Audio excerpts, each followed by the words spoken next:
Sa isang simpleng jeepney, may natitirang isang upuan. 3 tao ang sabay na nangangailangan nito. Isang estudyante, isang buntis, isang matanda, pero isa lang ang pwedeng umupo. At ang desisyong ginawa ng isang tao, nagbago ng 3 buhay.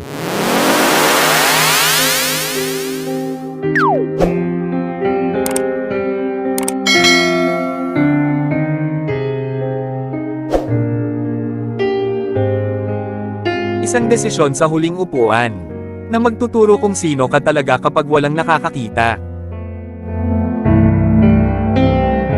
Kung ikaw ang nasa jeep, uupo ka ba, o titingin ka lang? Ang huling upuan sa jeep, Friday 7 PM. Dito lang sa Gerald Discovery Channel. Huwag mong palampasin.